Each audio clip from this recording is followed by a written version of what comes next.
Radio Lomé, il est 12h30 minutes.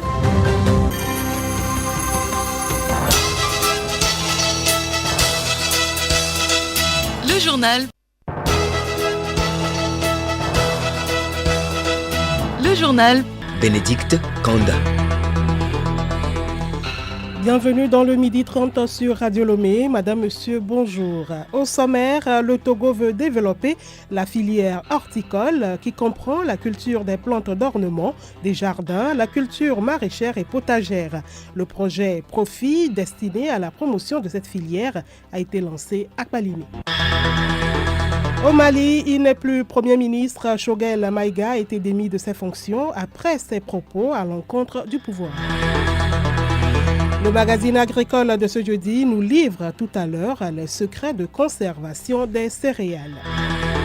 Et puis sport, football, le processus électoral à la Ligue régionale de football Lomé Golf dans non-victoire à Amenti-Valentin va devoir reprendre. C'est la décision de la commission électorale de recours de la FTF.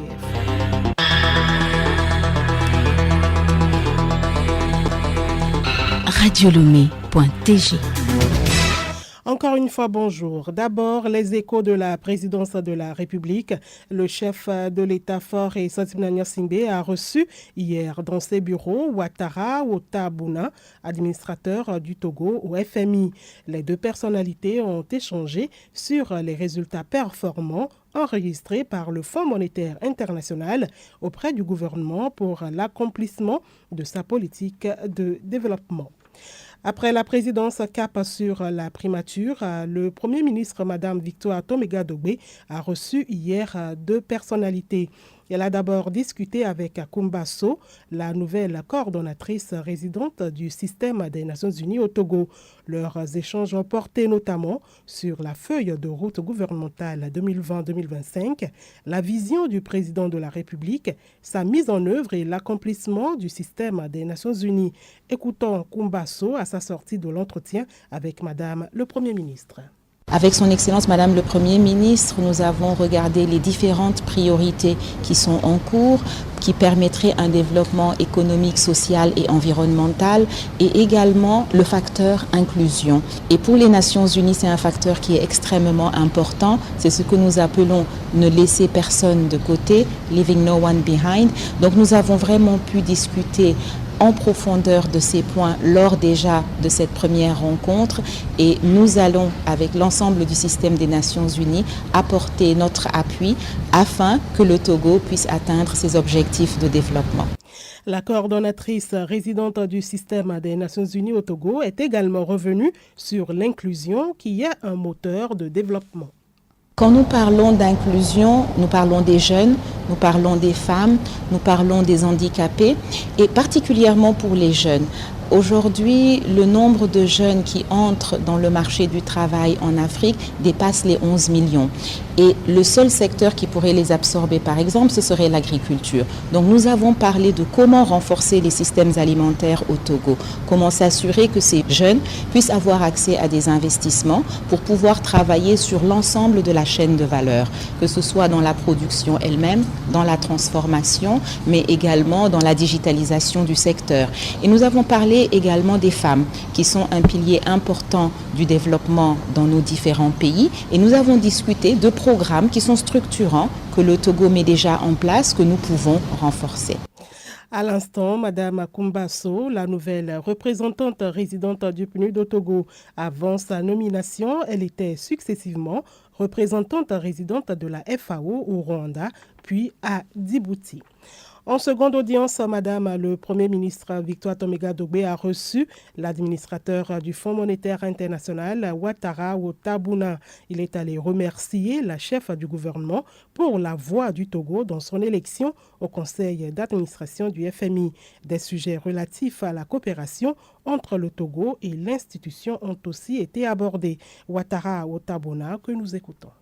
Nous avons encouragé les autorités togolaises quant au niveau de croissance économique soutenu.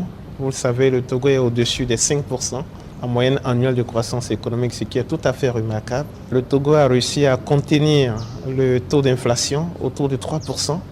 Quand on sait un peu les tensions inflationnistes dans la région, le Togo est sur une bonne trajectoire. Le FMI a maintes fois félicité la République togolaise pour ses efforts et pour ses actions. Et nous sommes venus réitérer ces félicitations et nous mettre à la disposition des autorités togolaises. Nous sommes là pour accompagner le Togo pour que les indicateurs de performance économique soient encore meilleurs, pour le bien-être évidemment des populations. Le Togo passe au conseil d'administration du FMI le 17 décembre. Et donc, Madame le Premier ministre nous a donné quelques orientations dans ce sens. Nous allons, en étroite relation avec les autorités togolaises, rédiger l'argumentaire pour justement porter la voix du Togo au sein du conseil d'administration, toujours avec le même objectif, maintenir le niveau de croissance économique et permettre aux Togolaises et aux Togolais d'avoir une vie meilleure. Ouattara Outabuna est représentant de 14 pays de l'Afrique de l'Ouest, dont le Togo, au FMI. Écoutez Radio Lomé et vous avez tout le Togo dans votre maison. La suite de ce journal, les professionnels des médias, responsables des ONG et associations impliquées dans la lutte contre les maladies au Togo sont en atelier de briefing sur les résultats de l'enquête STEP Togo réalisée en 2021. Cette rencontre de partage des données, démarrée ce jeudi à Kbalimé, vise à les amener à une large communication pour un changement de comportement des populations en vue d'une meilleure prévention des maladies non transmissibles. Alice Berthe Barandao en ligne de Kbalimé pour des précisions. Le chiffre a un sens, les données amènent à l'action. Après avoir bouclé l'enquête sur la surveillance des facteurs de risque communs aux maladies chroniques STEP menée de novembre 2021 à février 2022 au Togo, il s'avère nécessaire de vulgariser les résultats au sein de la population pour un changement de comportement. Selon le coordonnateur de l'enquête, professeur Bello Moufou, chef division des maladies non transmissibles, l'objectif est de pousser les acteurs de lutte à une large communication. L'enquête STEP Togo 2021, encore appelée STEPWISE, a eu l'appui financier de l'OMS. Le représentant de l'institution, Dr Aho Komivi, a salué l'effort mené pour récolter les données au sein de la population pour avoir ces indicateurs qui donnent l'état de santé du Togo en général. Il a invité les uns et les autres pour aider à la réduction des maladies non transmissibles au Togo. Le représentant du secrétaire général du ministère de la Santé, Dr Niamecho Difa, s'est félicité de la mobilisation à cet atelier, ce qui témoigne de l'engagement de tous pour la santé de la population. Comptant sur la détermination de tous les acteurs pour un changement de comportement, il a ouvert les travaux de l'atelier. Alice Bert Barandao, depuis Kbalimé pour Radio Lomé. Restons à Kbalimé, nous vous l'annoncions en titre, promotion de l'horticulture au Togo, la culture des plantes d'ornement, des jardins, la culture maraîchère et potagère. Un projet a été lancé en ce sens hier à Kbalimé. Ce lancement intervient après celui des régions ciblées. La rencontre a regroupé, entre autres, les acteurs du secteur agricole, de l'agro-industrie, de la finance et de l'environnement. Le point avec Honoré Atiko, notre correspondant de la TOP depuis Kbalimé. L'objectif est de permettre à l'UTERAN World Relève, à l'ambassade des États-Unis et au ministère en charge de la culture de communiquer sur le projet et d'harmoniser la compréhension des parties prenantes sur les objectifs, les activités et l'approche méthodologique de mise en œuvre. Le projet présenté aux autorités politiques, administratives et aux services techniques des ministères impliqués a permis d'avoir un même niveau de compréhension et de favoriser l'adhésion des parties prenantes. Il s'inscrit dans la mise en œuvre de la feuille de route 2025 du gouvernement et dans le cadre du programme de coopération Food for Progress du département de la culture du gouvernement américain afin de soutenir et renforcer les secteurs horticoles et maraîchers du Togo. Ce projet est financé à hauteur de 29,8 millions de dollars américains, dont environ 13 millions de dollars pour le financement direct des activités du projet pour une durée de 5 ans de septembre 2023 à septembre 2028. Il va ainsi contribuer à l'amélioration de la sécurité alimentaire et soutenir le ministère de la Culture dans ses efforts de modernisation des systèmes agricoles et a fait accroître sa contribution à l'économie togolaise. À terme, le projet bénéficiera directement à environ 25 000 petits exploitants agricoles, dont des femmes et des jeunes, organisés autour de 1000 groupes de producteurs, de transformateurs et de commerçants de piments, de gombo et de manioc dans 3 régions les plus défavorisées du pays, notamment la région des Savanes, la région de la Kara et la région des Plateaux. À Top Kbalimé, à Tipo Honoré pour Radio Lomé. Le journal Bénédicte Kanda. À l'étranger, au Mali, on s'y attendait déjà. Le Premier ministre Choguel Maïga était démis de ses fonctions après ses propos contre le pouvoir. Il avait notamment reproché aux militaires de ne pas l'impliquer dans les décisions et d'avoir reporté unilatéralement les élections devant marquer le retour à l'ordre constitutionnel. Et au Burkina Faso, le gouvernement gèle les biens et les ressources économiques de plus d'une centaine de personnes physiques et morales.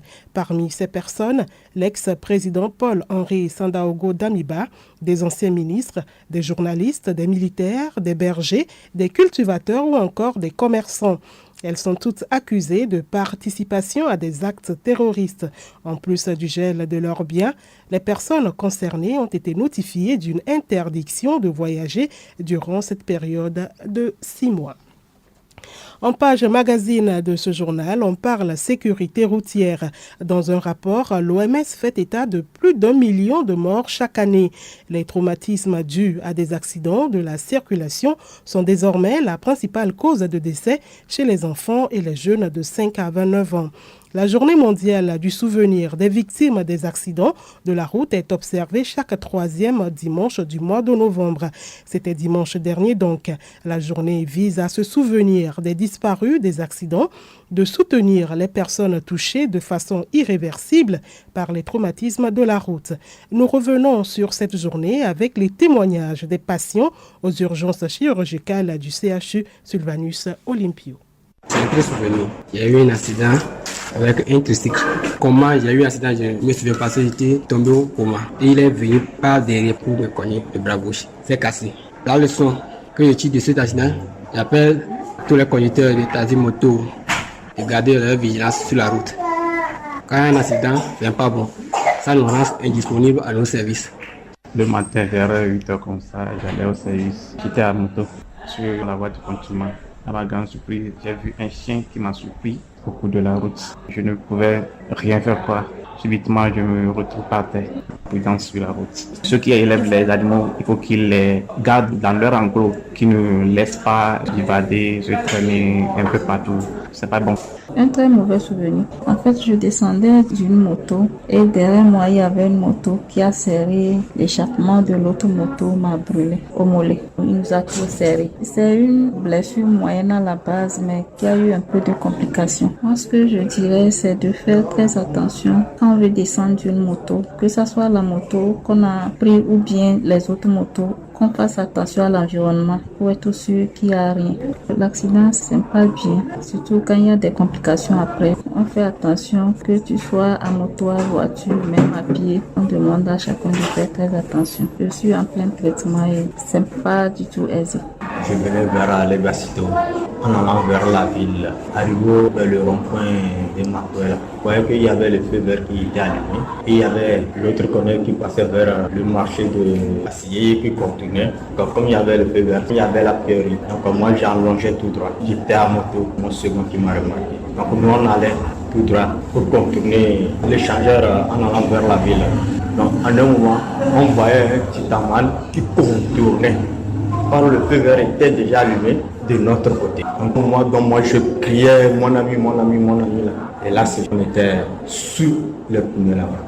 Si réellement tout le monde connaissait le code. De ce côté, quand le feu vert est allumé, lui doit savoir directement que c'est nous avons la priorité. Je suis très triste. Moi je suis un ouvrier. Ma famille est là depuis les 2 semaines. Je ne sais pas ce qu'ils mangent. Je suis hospitalisé ici. Mes enfants, tout là. Moi-même. C'est un triste souvenir pour moi. Puis les accidents là, ça ne se reprend. Ces propos recueillis par Alice Berthe Barandao doivent nous aider à être prudents en circulation afin d'éviter des accidents, surtout à l'approche des fêtes de fin d'année. Le magazine agricole de ce jeudi à présent, la campagne agricole tire à sa fin. Les céréales, notamment le maïs, le mil et le sorgho, doivent être conservés à long terme pour assurer la sécurité alimentaire. Odette Bira nous dévoile les méthodes de conservation de ces céréales. Il existe plusieurs méthodes de conservation des céréales, notamment le maïs et le mil. On a entre autres des conservations en sac et des conservations par fumigation. Noglo Kofi, chercheur défense des cultures. Les méthodes de conservation du maïs, du sorgho et du mil sont de divers ordres. Le stockage traditionnel dans des greniers, dans des paniers, dans des pots en terre cuits. Le stockage en silos qui sont des stockages, je dirais, plus ou moins industriels qui permettent de conserver une grande quantité de produits. Les stockages en sac. Nous avons également les stockages en conteneurs, des conteneurs plastiques, des bidons ou dans des fûts qui permettent quand même de conserver les produits à court ou à moyen terme. Comment se fait donc la conservation en sac? Noglo Kofi répond. La conservation en sac doublé. De quoi il s'agit? Il s'agit de disposer à l'intérieur du sac de conservation que nous utilisons généralement, disposer à l'intérieur de ces sacs 2 sacs plastiques de grande qualité. Et maintenant, à l'intérieur de ces sacs sont introduits les produits, les grains, sorgho, mil ou maïs. Et ces sacs sont fermés hermétiquement et disposés dans les magasins. Cela permet une conservation hermétique et évite les infestations pour un long moment. Pour une conservation chez soi, il est recommandé l'utilisation des conteneurs métalliques ou des bidons en plastique fermés hermétiquement. Jeudi prochain, nous parlerons de la conservation par fumigation. L'actualité sportive, la commission électorale de recours de la Fédération togolaise de football juge illégale et irrégulière la décision du comité ad hoc sur le processus électoral de la Ligue régionale de football Lomé Golf du 2 novembre dernier. Elle a annulé la victoire de la liste Nouvelle Dimension de Amenti Valentin. Des explications avec Edo Assignon. Le feuilleton des élections à la Ligue régionale de football Lomé Golf n'a pas fini de livrer ses épisodes. La commission de recours en matière électorale de la Fédération togolaise de football a annulé la décision de la commission ad hoc attribuant la victoire à Amiti Valentin. C'est suite à un recours déposé par les candidats Antonio Amuzutete et Solim Pochona en date du 11 novembre 2024. Amuzutete et Solim Pochona, dans leur recours, qualifient l'élection de Amiti Valentin comme une nomination. Réunie le samedi 16 novembre, la commission de recours de la FTF a déclaré que cette décision du comité ad hoc est illégale et irrégulière. Selon la commission, le comité ad hoc a outrepassé ses prérogatives en rendant le procès verbal incriminé en lieu et place de l'Assemblée générale. Tout est clair que les électeurs vont donc retourner aux urnes pour choisir le successeur de Togbi Assou Kpalikpacho III. Le sélectionneur du Ghana, Otto Addo, reste à la tête des Black Stars. Après l'élimination des Black Stars à la phase finale de la Coupe d'Afrique des Nations Maroc 2025, plus d'un souhaitait le limogeage de Otto Addo. Mais la Fédération ghanéenne de football n'était pas dans cette idée. Elle a plutôt renouvelé sa confiance à son sélectionneur. La décision a été prise au cours d'un conseil exécutif tenu mercredi dernier. Pour rappel, depuis 20 ans, c'est la première fois que le Ghana ne se qualifie pas pour une phase finale d'une Coupe d'Afrique des Nations. Pour finir, Paul Pogba va bientôt refouler les pelouses. Libre depuis la résiliation de son contrat avec la Juventus de Turin, Pogba se trouve à la recherche d'un nouveau défi, histoire de relancer sa carrière. Autorisé à reprendre la compétition en mars après la réduction de sa suspension pour dopage, l'international français a déjà pris une décision pour son avenir. Il souhaite rebondir dans un club européen. Il envisage aussi de retrouver d'ici peu la sélection française. Et pour terminer, l'information insolite du journal, il est arrivé une drôle de mésaventure à un Britannique dont l'histoire peu commune prend racine il y a 5 ans. Pensant qu'il devenait sourd, son médecin fait une découverte assez étonnante dans son oreille. L'homme traînait un morceau d'écouteur coincé dans son oreille depuis 5 ans. Lors d'un vol, il avait acheté des bouchons d'oreille pour ne pas être dérangé par les bruits. C'est à partir de ce moment qu'il remarque une détérioration de son audition. Après la visite chez le médecin, l'objet a pu être retiré et l'homme entend correctement maintenant. Cette histoire nous rappelle que nous devons faire attention aux objets que nous mettons dans nos oreilles.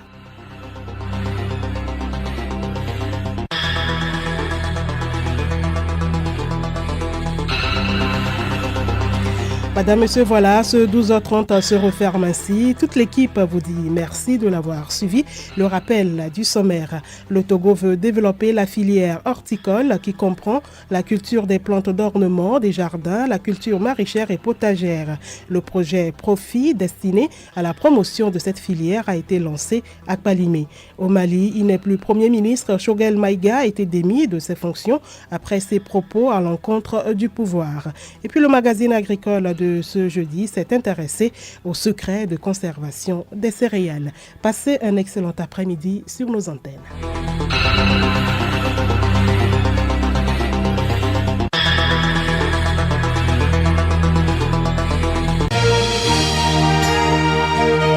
Radio Lomé, boîte postale 434, email radiolomé@radiolomé.tg. radiolomé.tg